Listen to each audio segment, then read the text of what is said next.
You can begin. Hello everyone.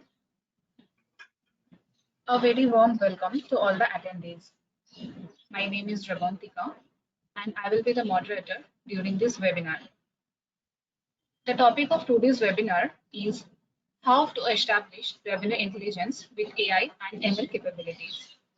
The presenters of today's webinar are Rishikesh Deshmukh, Senior Principal Consultant at Exponentia, and Ravi Rakesh, Senior Consultant at Exponentia.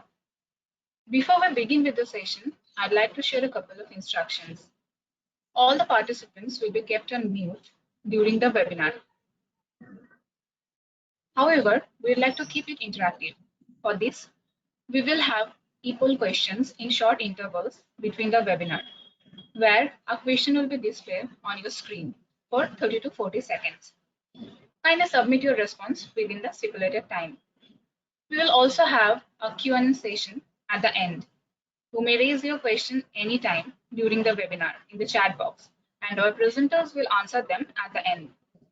Since we are all working remotely, there can be some technical difficulties that we may face. So kindly bear with us in times of such occurrences. With this, I would like to invite Rishikesh to begin the webinar. Thank you so much, Rebantika. Very warm welcome to everyone, and thanks for joining us to this very special topic and a webinar on that. In this discussion, we are all going to cover revenue intelligence and how we can establish AI and ML capabilities of revenue intelligence in the organization. So the agenda for today's discussion is, if you can move to the next slide. We will just quickly glance and have a look at Exponentia offerings and solutions. We will then have a look at the multiplier that is very essential to establish revenue intelligence capabilities at organizations.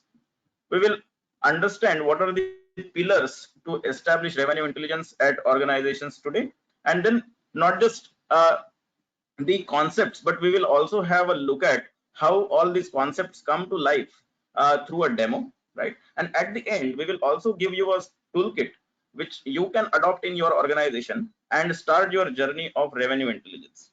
Okay, so I'll just start with explaining some of our offerings and products that we have at Exponentia and how we help organizations establish this roadmap of revenue intelligence as well as build upon their AI and ML capabilities. So we are an AI tech firm mainly focusing on technologies like business intelligence, cloud, data engineering, machine learning, and artificial intelligence. We also support organizations through our managed services offering on their AI, data, and business intelligence landscape. From business point of view, we are focused on revenue intelligence and customer intelligence, and one of the topic we are going to discuss today. All our offerings on technology as well as business are supported by our strong suite of products, which is Engagely, which is a chatbot conversational AI platform, OneTap, which is a sales enablement, Intelligent Nudges, again an enabler for sales as well as channel partner teams, and customer intelligence platform to unearth insights from your customers and know which products to sell to which customers, how you can improve your revenue in terms of cross sales and upsell, so on and so forth. All our processes are matured and certified for information security as well as business continuity management. We are a team of 200 plus strong AI and analytics professionals spread across geography, London, Mumbai, and Singapore. We also have our valued partners in our journey: ClickSense, Microsoft, Databricks, AWS, Automation Anywhere, Cloudera, and Engagely are our valued partners in delivering value to our customers. Moving on, we will have a look at some of these offerings that we have in little more details. We have 4 pillars of our offerings. First of them is AI and ML offering, where we have our conversational AI platform Engagely, and we also have services which we help through which we help organizations build bespoke models for their needs.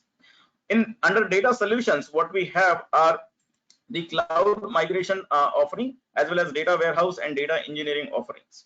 Right. In products, as we have already discussed, we have our strong suite of products: Engagely, OneTap, Intelligent Nudges, and customer intelligence platform to help you augment the sales as well as customer intelligence. And last but not the least, we have managed services. And the speciality about our managed services is that we do this with the help of our AI capabilities, and hence the results that you get are cost effective yet error proof, and you don't see a failure rates that you see in a manually managed services kind of a service. So with this, I would now like to move to the main topic of discussion. But just before that, here is a glance to who are our enterprise customers who have trusted us over this journey.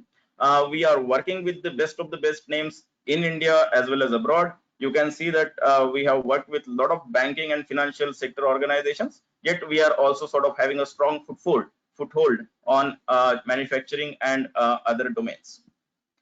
Now we would move to the topic of interest for today's discussion and see what this multiplier is that you need to establish at your organization. Right? We all understand that revenue is a simple equation at the surface, right? So revenue is nothing but the transactions or the deals that we are going to have as an organization, and the number of deals that we are going to have and the value of deals that is going to be there, right? This is a very simple equation. However, this simple equation becomes very complex when you look at the second level variables that come into picture, right? So number of customers that you have, out of them, what are the existing customer, what are the new customers, what are the segments of customers, what kind of product mix you are going to have, what is the unit price, how should those prices change, should it change for every type of customers, or should it change depending on the seasonality, etc., right? So all of these questions become very, very complex when you are talking about a large enterprise, and it's a multivariate problem which is best solved by AI and ML capabilities. Now, this problem aside, there is another problem that you might face, and that is of sales agility, right? Imagine that you have done very well in terms of putting all the processes, all the product services that customers want. However, your sales team and other sales engine is not operating in an efficient way, right? So if that is not there, then probably all the effort that we are going to put on the other side is going to go waste, right? So that is why what we call sales agility is the force multiplier to all the revenue generating activities that a firm is going to carry out. And we'll now see how sales agility works out in terms of the use cases that you can implement, right? So there are 4 pillars that we are talking about for revenue intelligence, and first of them is sales agility that we have already discussed. It is nothing but the speed and the effectiveness of your sales organization, and this speed and effectiveness is derived from the pipeline intelligence that you can have of the deals, the forecasting that you can do accurately at very granular levels, the productivity that you can improve of your sales team, and as an effect, the sales boost that you can get from this agility of your sales organization. The second pillar is of the ability to pick up fights that you can win, right? Now, this is very, very important because you don't want to spend time and effort and energy on those fights where you are not going to win and there are stronger players out there, right? Now, this ability is given by machine learning and artificial intelligence through various modules and algorithms that we have developed, and it processes multitude of variables and data sets to just identify what are the products where we should what are the products that we should focus on, what are the geographies that we should focus on, which channel partners and which partnerships we should make, etc., and gain new business. The third pillar that we have is of the ability to have smart pricing in our strategy, and this is very critical because the pricing can give you a competitive advantage in terms of capturing the maximum value that is on offer, right? And we will see how this operates through use cases.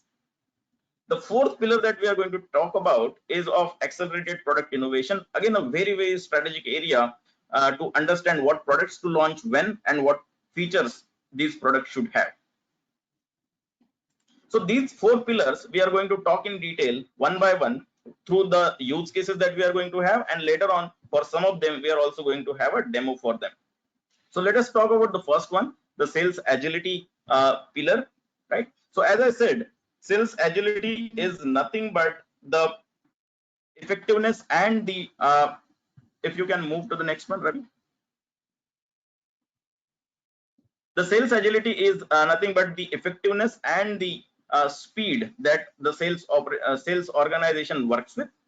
So there are three elements to this. The first element is that you should have a real-time pipeline intelligence and be able to identify what are the dead deals sooner than later, right? The research says that average salesperson takes about 3 weeks of time, if not more, to just identify what are the dead deals in his or her pipeline.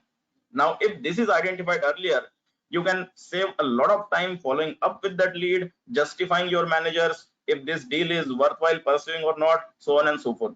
And just imagine if this time is put to a good use by following up a winnable lead. Then there is a piece on conversational analytics to improve conversion.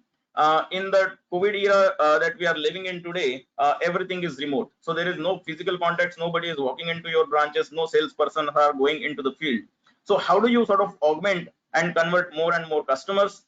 So there is a conversational analytics piece that you can sort of help your customers with, where you can onboard the customers in minimal hassle. They already know what to do. It's an intuitive interface, and a chatbot, which is a guided flow, can help them bring close to your services and also sort of buy your services or products. Second piece is of team productivity. The team productivity is nothing but how the team is utilizing their time. So are you able to track the leading indicators of the productivity of your sales team? Most of the organizations struggle here. They are only tracking the lagging indicators. They are only tracking the data points that are captured in the CRMs, which generally are lagging indicators, right? So if you are tracking the leading indicators, you should also have the ability to measure, manage, and optimize the sales team's productivity, and hence boost your sales. Third piece is around enablement. And this is also very, very crucial, because as a dynamic organization, you would always want to launch new products. You would always want to launch newer features. But then if the sales team is not keeping pace with all of these advancements, then they cannot go to the market and customers with confidence. And that if that is the case, then again, effectiveness and the sales will struggle. So that is why it is very important to identify dynamically and smartly which salespeople need training on which of the areas. Now, if this is identified by a manager, then probably there are other issues that at times come up. However, if it is identified by a system and recommended in a proper way, there are chances that people will take up the learnings and trainings in a much more suitable manner, and also it can be delivered to them in a gamified manner as well, right? So these are three components which we think are very, very important from sales agility point of view. Moving on, the second pillar that we want to talk about is of gaining new business with AI. And here again we have four sub points under this. First of which is conversational intelligence.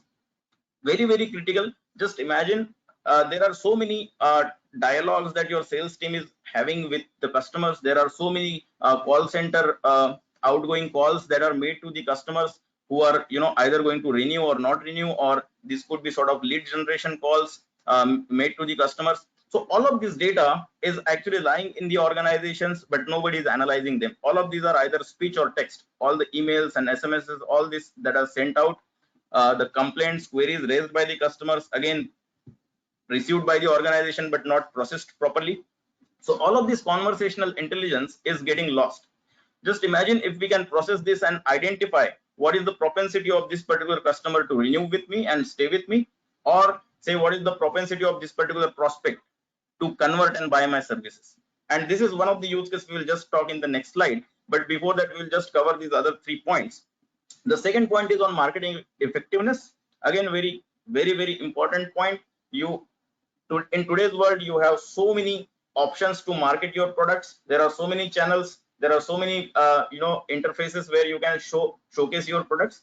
However, the effectiveness of every channel differs with the type of product you are offering or the type of customer segment you are targeting, so on and so forth. This is well known. However, the solution that we are offering today is actually the AI and ML capability, which can solve this problem in a very efficient manner. People have tried and tested, and it's a trial and error method of finding the channel affinity. However, AI ML scorecards can give you that result very effectively and without doing that trial and error. Channel partner enablement, again, as I said, is a very, very critical component, because all businesses today essentially are ecosystem businesses. If your channel partners do well, effectively you do well. If that is the case, the channel partners need to be enabled. They need to be enabled to take action on time, and that's why something like intelligent nudges becomes a very, very key component and an enabler for channel partner enablement. Fourth component of gaining new business is identifying new potential markets. So something like identifying a location for a new branch, or identifying an area where a competitor performance is low in a dynamic and continuous way is a task that is best left to AI and ML capabilities. If some person is to do it, probably they can do it very well for some time, but not all the time. And they cannot process, so many options and so many variables so effectively that a algorithm would be able to do. And hence, this is a very, very crucial yet sort of easy to do use case for AI and ML to gain new business. Moving on, the third pillar that we want to talk about, if we can move to the next one, renewal conversion rate, we have already discussed. So this is nothing but analyzing your conversations that the sales team is having with the customers or the prospects, and identifying what is their propensity to either renew your services or buy your services. Very important. We have done it for some of our customers, and they have gathered very, very good results. The third pillar that we want to talk about is the ability of pricing your services and products very intelligently, dynamically, and smartly. This is important because, as I said, this is a tool which can allow you to capture maximum value of your services without expanding on the capacity or investing in the capacity expansion. How you do it is as simple as, if you increase the prices dynamically based on the demand, then automatically the demand sort of goes down, because the consumers who do not want the services at those price points, they don't buy your services. However, the others who want them more than the others, they buy it at a higher price, and hence you get the similar revenue that you would do at the earlier prices to all those customers, right? And hence, this is a very, very important tool where you can capture the maximum value without expansion of your capacity or investing into capacity in expansion. Other is price sensitivity. So wherever there are strategic decisions made on whether to increase the prices or decrease the prices, we should know what impact will it have on my sales in the short run as well as in the long run. Third aspect is of new product pricing. So whenever you are launching a new product, we should always know that what is going to be the good entry point for this particular product, what kind of discounts and offers I should have on this particular this particular product, so that I don't miss out on the revenue that I can gather otherwise, right? So all of these are very, very key intervention and strategic decisions enabled by AI for product launches. Fourth pillar that we want to talk about is product innovation. So we have seen product pricing. Now the fourth one is product innovation. So assortment intelligence is a key use case. Traditionally, organizations have done it by analyzing the competitor portfolio, analyzing our portfolio, carrying out surveys through survey forms, etc. However, AI and ML, if they can, or these algorithms and technologies can process all of these data, they can come up with a very, very pointed gaps in the competitor portfolio as well as your portfolio, so that you capture those gaps and deliver products which are wanted by the consumers. So assortment intelligence is another area that we want to sort of target for revenue intelligence roadmap through AI and ML capabilities. Second is on benchmarking and cannibalization. A challenge that we have seen organizations face is that when they are launching a new product, they struggle to benchmark what should be the sales for this new product in, say, coming 6 months, 1 year, 2 years, so on and so forth. Either they go with an option that they benchmark it with their earlier products that they had launched, or they benchmark it with similar products that a competitor has launched. Both of them are not a very good benchmarks because the products, the organizations, the market conditions, economic conditions at those times could differ a lot, right? Hence, it is very, very important to have a proper benchmark in a scientific way identified through AI ML capabilities for the new products that we are launching. The second area on the benchmarking and cannibalization is second area that we have to identify while launching a new product is of cannibalization. So if I'm launching a new product, what kind of revenue am I going to suffer as a loss because my other products are going to be cannibalized by this new product, right? So those levels, if we are able to identify, we would probably launch the product in a way that we have minimum cannibalization. Now, this is in a nutshell what we had as a pillars of the revenue intelligence roadmap. Now, organizations, many of the organizations have thought about it. They already know at least some of the use cases they have also started implementing through AI and ML capabilities. However, they face a lot of challenges in implementing this revenue intelligence roadmap or overall framework in a comprehensive manner, right? So I just we have just outlined some of the challenges for this revenue intelligence roadmap and implementation. However, we just wanted your thoughts also, and hence there is a poll question coming up. If you were to implement any of these use cases that we have just discussed for revenue intelligence roadmap, what do you think will be the challenges in your organization? So there is a poll question that is coming up, and what you can do is you can select one of these options, whatever you think is the challenge that you might face in your organization implementing this. So you can just select the option, let us know the feedback, and accordingly we will curate our further discussion as well.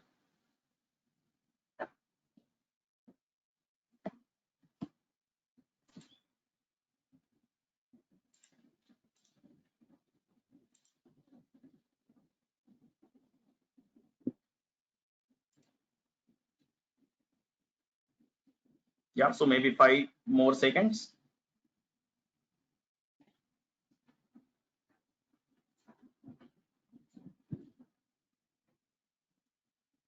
Sure.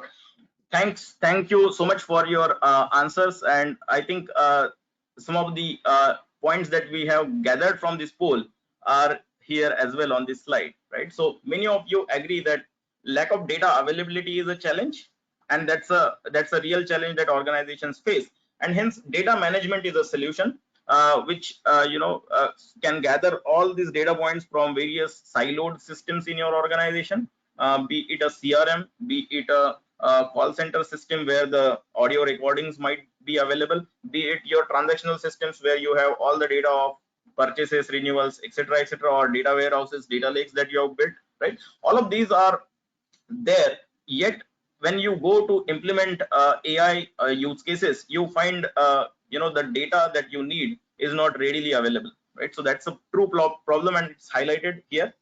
Then there is a problem around selection of tools as well. So there are a lot of tools, but only some of the tools are worth going ahead with, because they will solve all of your problems yet not cost as much, right? So that cost to benefit ratio for some of the tools is really good, and one of the tools is Databricks that we are just going to have a demonstration of as well.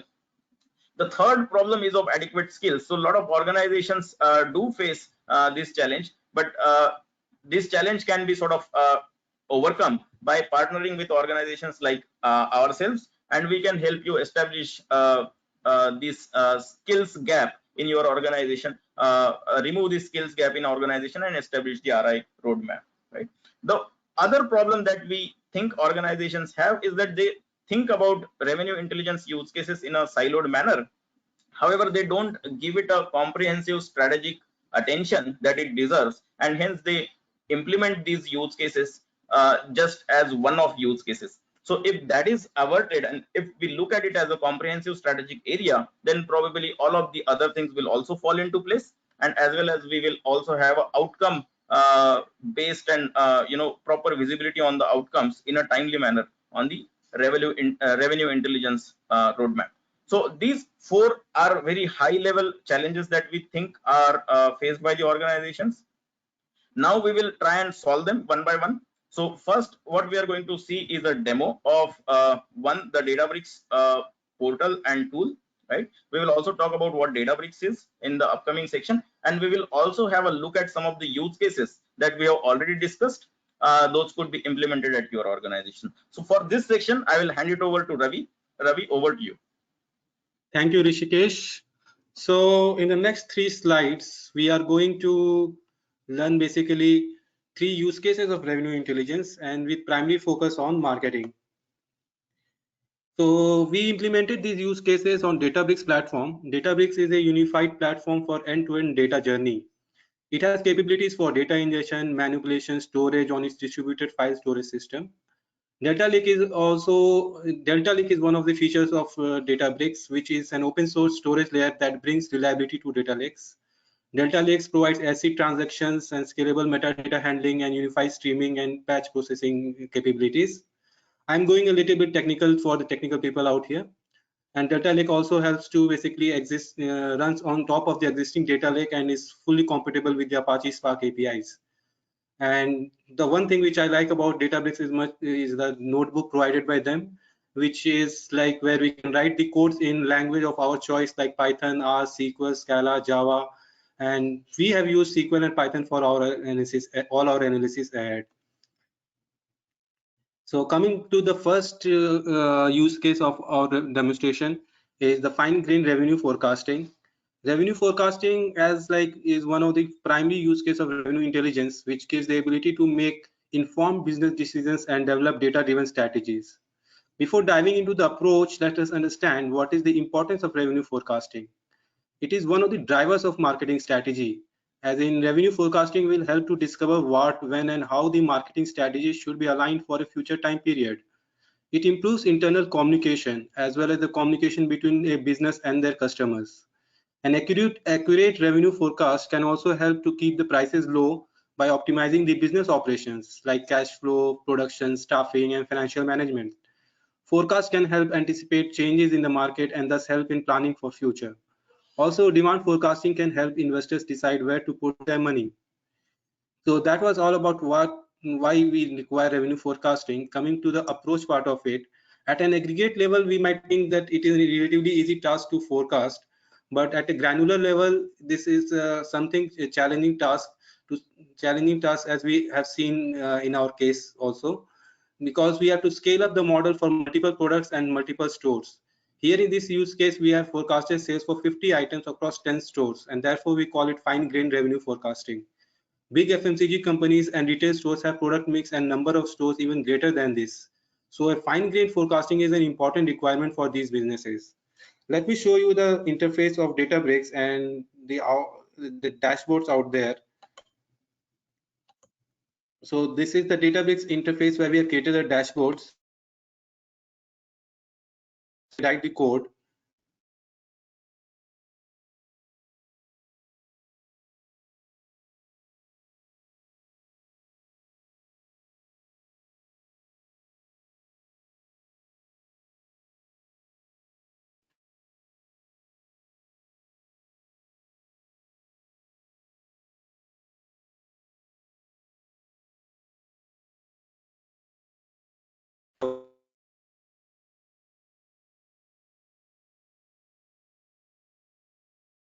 Were higher.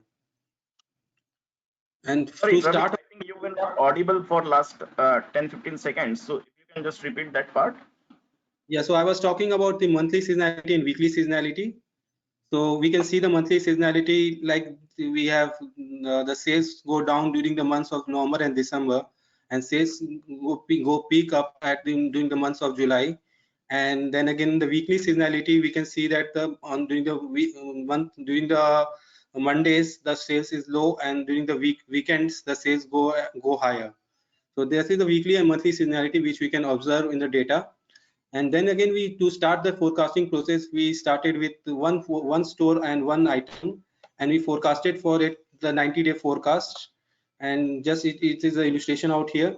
So you can see the blue lines are the forecasted lines, and while the black dots are the actuals. And this is the bandwidth. The light blue bandwidth is the 95% interval of uncertainty. Once we were confident about one item and one product and one store level forecasting, we moved ahead with scaling up of the forecasting model across the 50 items and 10 stores. And this is the result which we found for one of the item for across the 10 stores.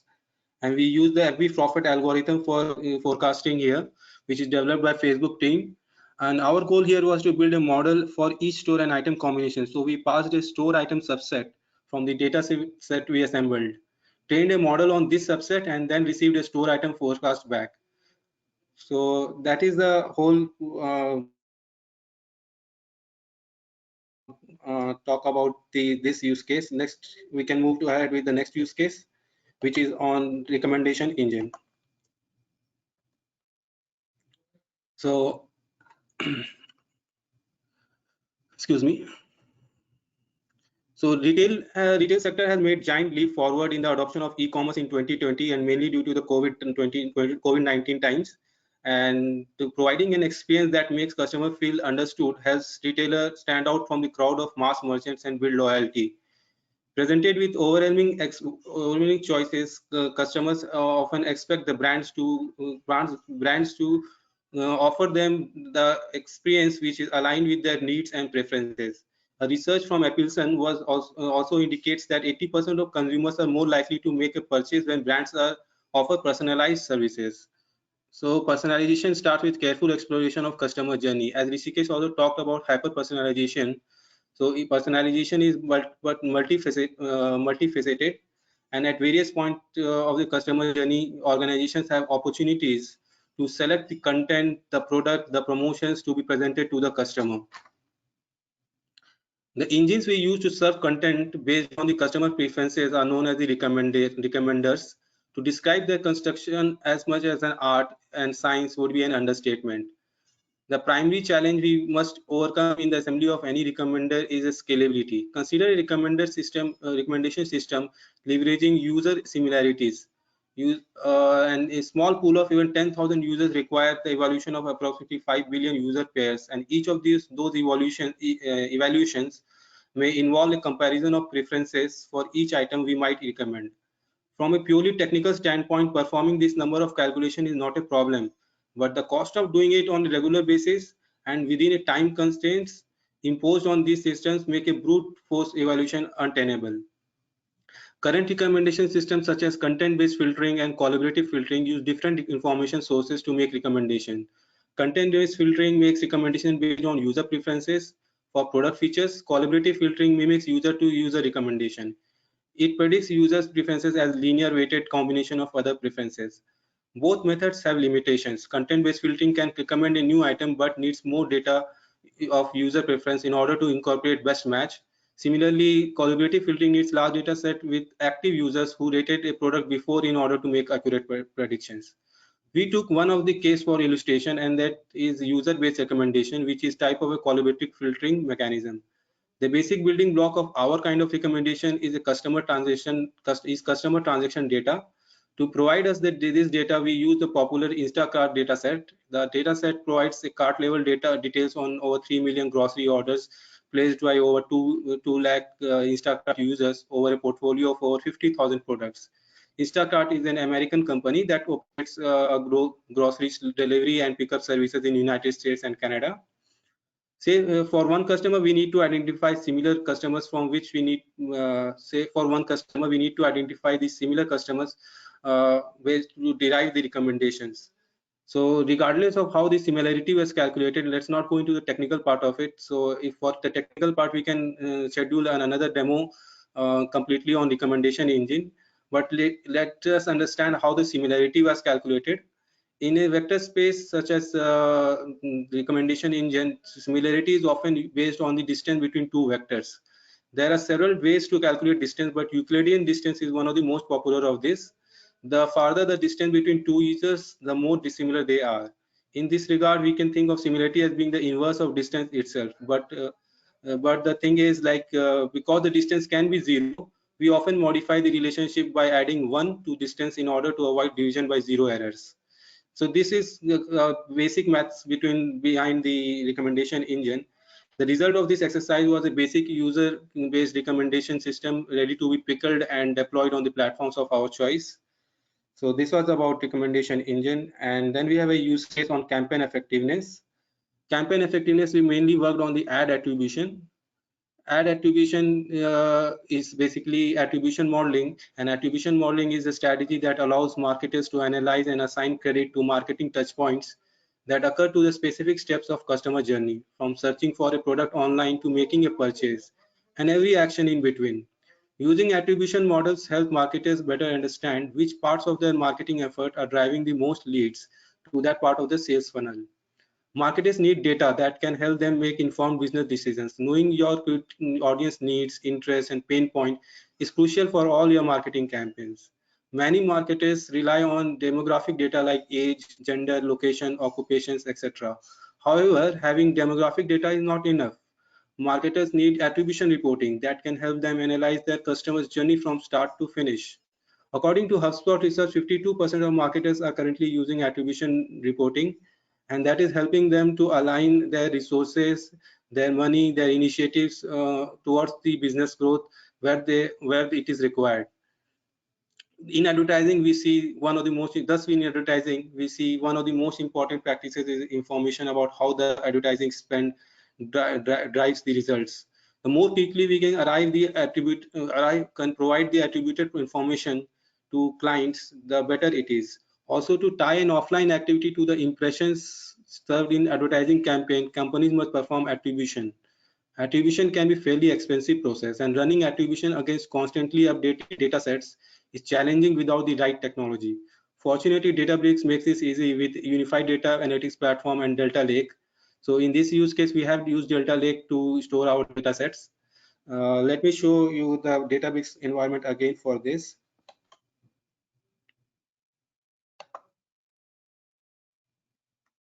This use case was about measuring the impact of various online media channels, banner impressions, social media, Facebook Live, web landing page visits, Google Trend on the foot traffic of stores specifically the Subway stores in NYC region.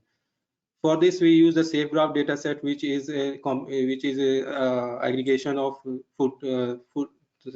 aggregation of the datasets of foot traffic in US region. Time period for the analysis was January 2019 to February 2020. To this foot traffic data, we merged the impression data from the online media to create an exploratory dataset for analysis. We were going to use XGBoost regressor to predict the number of store visits, which is a linear model. And linear models like to have normally distributed variables. As you can see, we'll check for the normality of the variables, and we also made the transformation, log normal transformation, to bring it to the normal as a normal, bring into a normal distribution. Then we also mapped the other impressions of like banner impressions, social media like Google Trend, and landing page visit on line chart over time to have a view of the trend across it. Next was like the model outcome. The XGBoost regressor helped us to basically classify, regress the model and get the forecast predicted foot traffic and versus predicted foot traffic, and then we plotted the predicted foot traffic and actual foot traffic on the timeline to have a comparative view, as you can see on this graph here. Next, we used the HyperOpt and AutoML library to find the best set of initial parameters, which are again technical part of it. And then again, other library which we used was SHAP library. SHAP library is Shapely Additive Explanatory library, which finds the impact of each media channel on the footprints as an impact. So the goal of SHAP is to basically explain the prediction of an instance by computing the contribution of each feature to the prediction. Like you can see here in the graph, in the pie chart, 48% had been contributed social media like, and 41% was contributed by landing page visit. So this was possible through the SHAP library. And again, not going into technical part of it, but these libraries are so helpful that we can start and complete the modeling part within a week. The next step of this analysis could have been to understand which creative campaigns work better and how these campaigns could be optimized for the right budget. So that's is the next step which we can learn from this use case. And that's all from the use case perspective. Let's move ahead to the toolkit, which will be taken by Rishikesh. Hey, thanks a lot, Ravi. Yeah, thanks, Ravi. So now we have seen these three use cases, which are in line with the revenue intelligence that we want to set up. So recommendation engine is very, very key. The forecasting at a granular level is one of the fundamental uses of machine learning, yet not sort of implemented fully successfully by the organizations. And then marketing attribution, again a very key area. A lot of marketing budget goes into marketing activities with little results. So all of that can be optimized through these three use cases that we have just seen, right? Now, this is all good. You have understood the concepts, the use cases, the roadmap for revenue intelligence, also seen the use cases. But what now we would want to show you is a toolkit that you can take it in your organization and really quickly build a revenue intelligence roadmap. So what we have is 5 use cases. Within themselves, they are very broad areas. However, basis your business priority, you can pick up any one of them, and within that also you can pick up a smaller area and try it out in your organization, right? So pipeline intelligence, we have already talked about. Team productivity, conversational intelligence, channel partner enablement, and team enablement. These are 5 use cases that you can very quickly build at your organization, and this will help you build sales agility that we had talked about, right? For this, what you can also make use of is a open source tool like a Python, right? If you are not looking for something which is a very scalable, very complex to maintain, etc., then Python is a good way to start. However, we would recommend you to use Databricks. If you are going to use this for your complex workloads, you need performance that is really optimized, and you are running really complex system, but which are also mission critical systems. If you are running on this basis, on the basis of these models, then probably you should use Databricks, right? For dashboarding and visualization point of view, you can have a BI tool in your organization already, so you can make use of that, something like a ClickSense, Power BI, Tableau. And then if you are looking to onboard your customers through a conversational platform, then a conversational AI platform like Engagely could be really helpful. So this is in a nutshell toolkit for your organization to start your RI journey, right? So 5 use cases and some tools will help you do this very quickly. Now, as a next step, we just have a question coming up for you, a poll question, and there what we want to know is that which of these use cases would you like to implement in your organization? So here is the question. So you can select any one of them, whatever you think is the option that you want to go ahead with. Yeah, again, we will have maybe 10-15 seconds for the question, and then we will continue on our next section. The next section, we want to show how all of this can be implemented in your organization.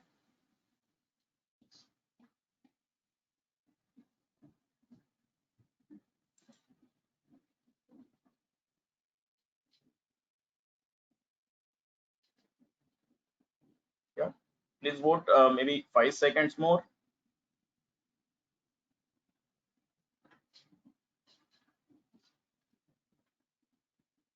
Sure. All right. So many of you have voted, and I can see the results, and we will show you how you can implement the use cases that we had given in the options. So something like pipeline intelligence, right? So pipeline intelligence can be very helpful for your sales organizations to know what are the leads to focus on and what are the leads worth pursuing, right? And this can be done with as simple as a mobile application that can help you track the pipeline in real time, right? CRMs do track the statuses of your pipeline, but as I said, those are lagging indicators. What we should be able to track is the conversations. Those are happening on a daily basis. The emails, those are sent out to the clients and prospects. The text messages, the voice calls, those are made. All of this has to come together to give you those insights in real time of what are the deals worth pursuing. Second, this mobile application can also help you with a sales representative level scorecard. It can also tell you what are the activities that the successful sales representatives are doing and others are not doing, and hence those activities could be recommended to the other lot, where they can improve and learn from these successful sales representatives. There could be scorecards based on activity and conversational analytics, as we discussed, all in this particular mobile application. The other thing that would provide the smartness to this sales agility solution is the nudge engine. Now, nudge is a very important component because it helps you take the right action on the right time. And I think you would all agree that in the sales cycle, timeliness is very, very critical, right? So there could be two types of nudges that we can send out. One could be rules based. So you can, as a manager, send nudges based on the rule, as simple as to motivate your sales team on achieving their targets, or maybe get them excited to achieve their target, and hence you want to sort of encourage them if they have achieved their target, say 75%. You can also send push reminders for following up with the customers. You can also send learning recommendations, so on and so forth. So all of this could be rules based. There is another piece which is the smart component of this nudge engine, which is ML based. And here what we can identify is what are the leads they should focus on, what are the customers they should follow up on, and when should they follow up. If they follow up, what should they talk about when they are speaking to these customers, so on and so forth, right? So all of these nudges, if they are sent out on time with actionable insights, it will really, really help you in terms of sales agility, which is nothing but effectiveness and speed of your sales engine. So these are the components that you have to build in the organization. How do you do that? As I said, it's a smart sales application, mobile application you need, and a nudge engine. And what we also have built at Exponentia is a solution similar to that, a mobile application platform called as OneTap. So this OneTap application has all the components within it. So if you look at it, it has a secured login, so only the people who are authorized to see all your data will see it. It also has a manager level view where they can see all the visualizations, the charts in a very, very rich, intuitive manner, so that they can unearth the insights themselves, do the self-service, etc. If they don't want to do that, it can have the ML nudges integrated, so that whenever there is an anomaly, there is a pattern that is deviating from the normal pattern, there are some salespersons who are not need some help in terms of enablement, etc. So all of these can be done and set by the rules as well as by the models. And fourth component that we talked about was of enablement. So here the application or the platform itself has a repository which can have the training modules, which can have the documentation, everything within it. So that is why we call it OneTap. So it's a platform at which you can just tap and you will get all the information that you need whenever you need, and all the requisites for your sales enablement, right? So that is why OneTap is one solution that democratizes the value of the data across your organization, be it your sales personnel or be it your channel partners. This can be given to anyone, and this is a very, very cost effective solution, right? So that is what we had for the discussion today. So what we have seen is the revenue intelligence as a roadmap, the use cases that it should have, the 4 pillars of revenue intelligence, and some of the use cases through demonstration. We have also given you a revenue intelligence kit, which has 5 top priority use cases that we think, and some of the tools that you can adopt, Databricks being the recommendation here. And then we have a OneTap platform which can house everything within it and help you augment your revenue intelligence roadmap very, very successfully and with a clear visibility of business outcomes. So thank you so much. With this, we will go to the next section of questions and answers. If you have any questions, feel free to put it in the questions box and we will try and answer them.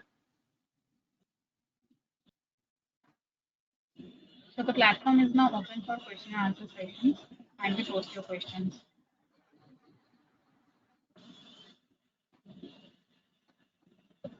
We have this first question coming up. What is pipeline intelligence? Okay, so I can take that, Revatika, thanks. So pipeline is a very interesting and a critical topic these days for sales organizations. And as I explained during the initial remarks, it is actually real-time intelligence on the pipeline that you currently hold. Right? CRMs have done a fabulous job so far of identifying what are the statuses of each of your deals, what is the expected revenue based on your past performance, so on and so forth. It is an advanced tool. However, what they lack is the integration with your other data sets or systems which are isolated and running in a siloed manner, namely the say contact center data or say transactions data or salesperson's data for their incentives or other things, training and enablement data, right? So all of these are siloed systems. It is not at one place. So what we mean by pipeline intelligence is that you should have all of this data collated, processed, and made ready to be consumable by models, which will give you real-time insight on what are the deals that you should track, what are the deals that you should follow up, what are the deals that a particular salesperson should work on.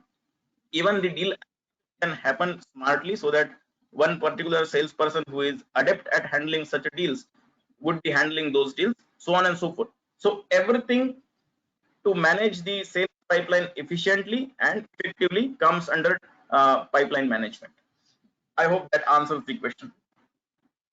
So this is at a concept level. Of course, if you want to see this in action, if you have any specific requirement around this, we can always schedule a session and we can demonstrate you one of our solution that I mentioned, OneTap and intelligent nudges, which can help you do this effectively.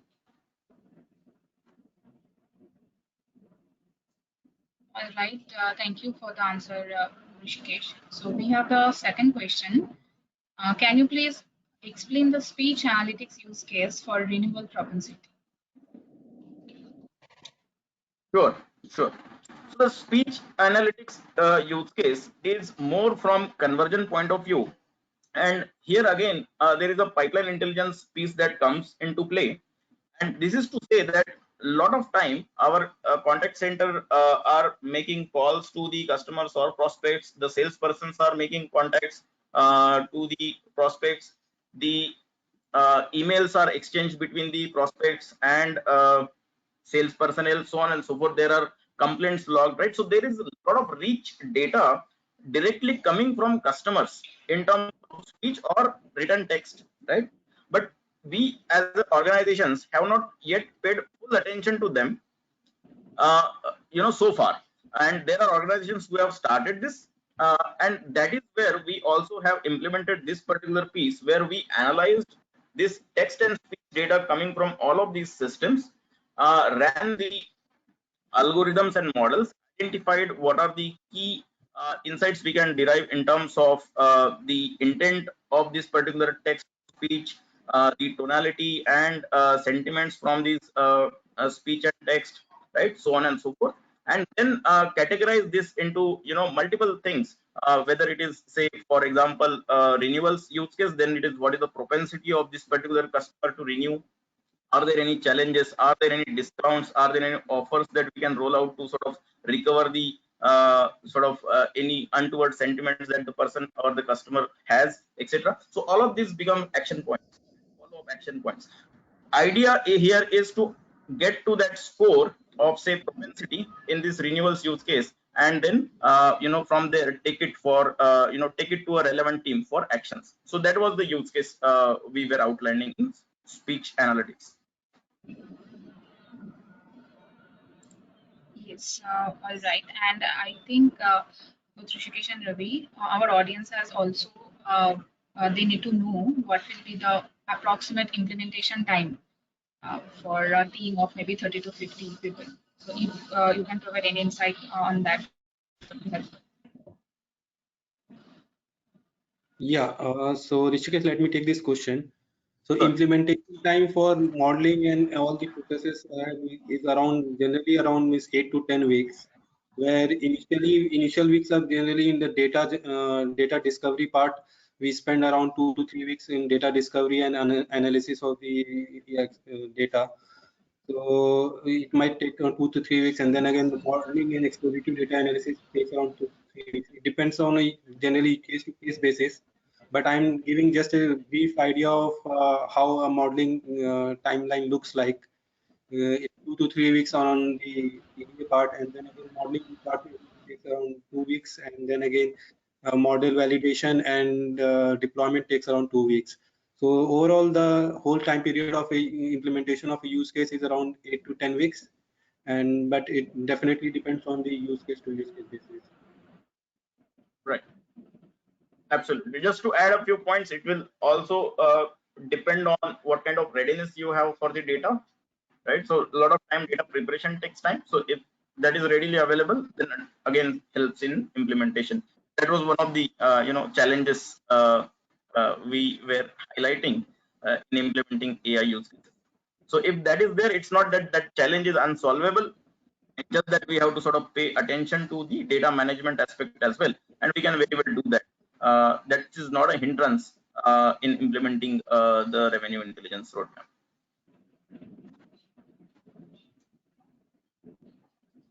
Yeah. Right. I think we are quite right on time. So if you have any more questions, kindly post that over here in the questions box.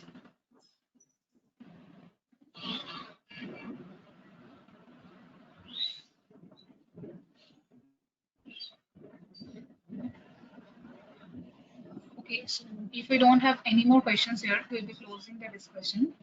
Anyhow, you can reach out to us anytime through our website, our LinkedIn page, or can email us at engage@exponentia.ai. Thank you all for joining us and have a good day. Thank you. Thanks, Ravi. Thanks, Rishikesh.